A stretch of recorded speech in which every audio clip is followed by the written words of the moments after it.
you know that new Ubisoft game coming out, Avatar Frontiers of Pandora? I thought it was going to be a little iffy as well, but I actually got the chance to go check it out. I got the chance to go play it recently, and this is a video about my entire experience doing that. So the hotel was awesome, the people were awesome, and the game itself shook me to my very core. So let's just jump into that. We go in, and there's this awesome walkthrough. You can see it right now, and it is so just tricked out, it's like this whole Avatar experience, and I think I got a whole new appreciation for the franchise after this as well, because traditionally I wasn't someone who was in love with the movies. I didn't think they're bad, but they're just definitely not my type of film traditionally.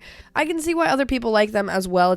It's simply not something that I was ever into. I don't really like how it was real actors, but everything around them was animated. I was like, why not just make like an actual very artistic animated movie instead of trying to go for like this live action-y thing? I think I just have some trauma associated with CGI, after all of the Marvel shows and all of Disney pumping out all that stuff. But this one was pretty good, and especially in a game format, it's obviously all animated, so that, I think, also made me like this quite a bit more. But they have a great breakfast for us, and then immediately we have this museum tour where they give us this whole thing, and you can see the footage right now as well, of me just like going through this insane museum. So they have these statues that are like the actual height of what Avatar would be, which is like 10 feet tall.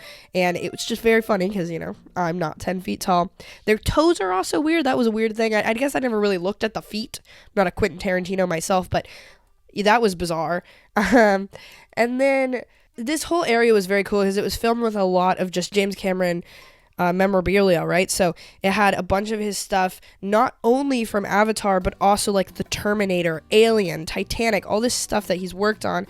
It was there, and it was very, very cool to see. So we actually got to hold the Oscar for the Titanic, and that was crazy. I've obviously never held an Oscar in my life, so that was fantastic. We took a bunch of pictures with it, like once in a lifetime things, right? Like, when would you ever be able to do something like that? Then after the museum tour, we have this other thing, which I don't know if I can talk about.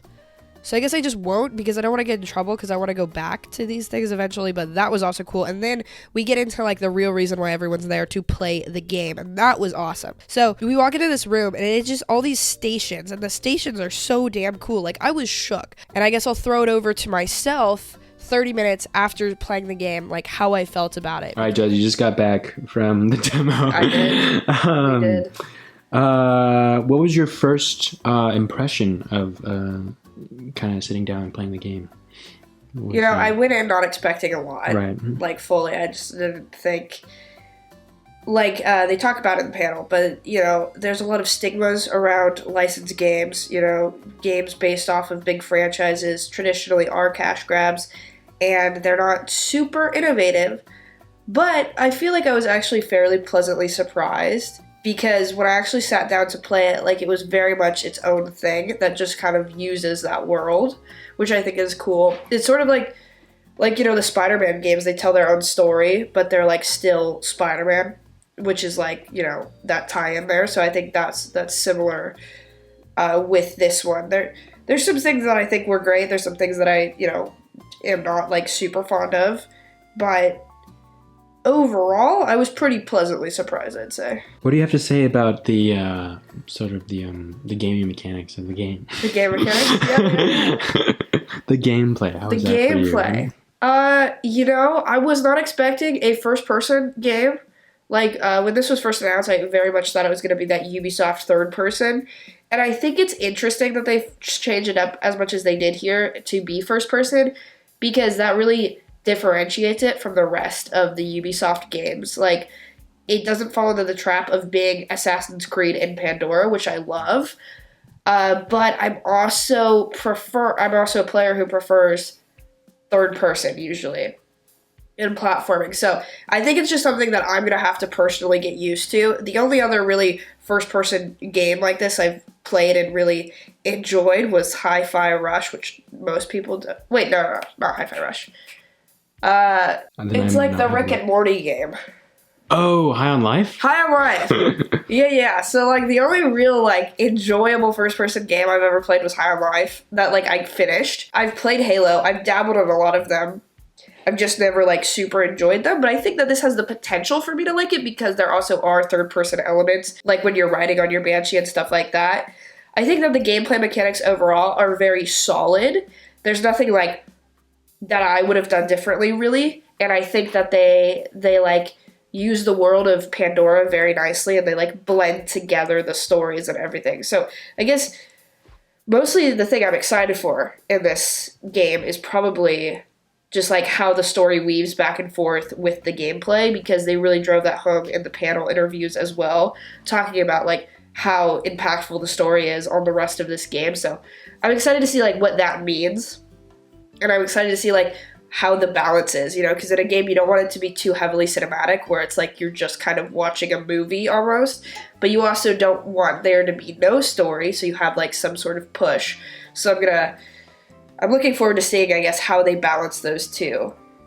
Okay, you had a lot of points there. Yeah, let's see. Not in a video mode where I just kind of like prompt myself in my head. No, for sure. Oh, wait. Any critiques? Critiques? Yeah. Anything that stood out that you're like, maybe... You know, we played a really early version of the game, True. Right? So there was some, like, pop-in and stuff like that with the graphics, which I didn't love, and I've gotten more sensitive to that over time, just because I've, like, started to actually notice it now. Beforehand, I would never notice that, like, even, like, a couple months ago.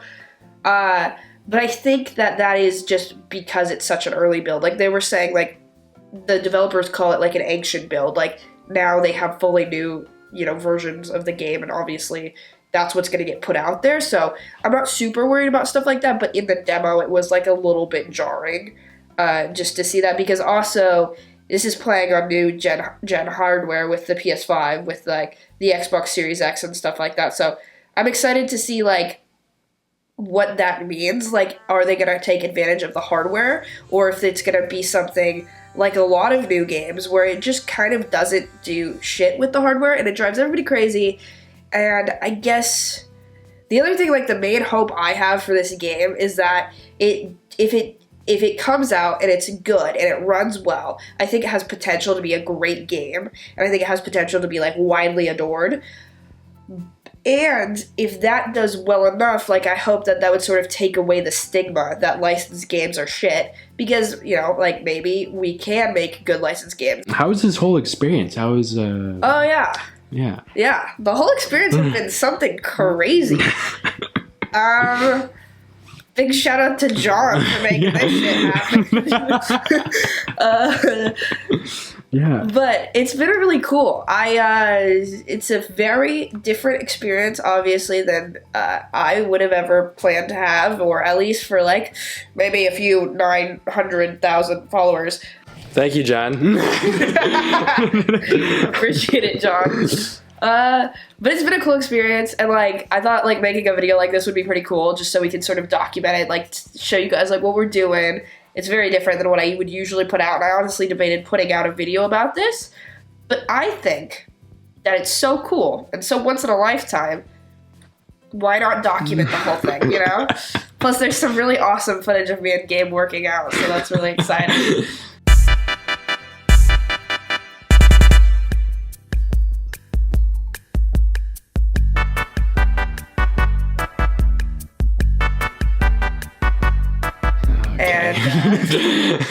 Playing ping pong.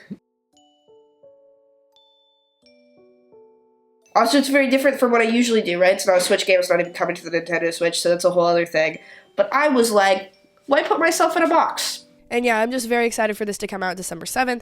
Again, huge thank you to Ubisoft and John for sending me on this thing. I will come do any more you guys could ever want. It's so cool. Let me know what you think down in the comments down below. Do you like it? Do you not like it? That's totally fine. Whatever you guys feel. And check out this video. It's a banger. It's a vibe. It's a good time. And I will see you over there.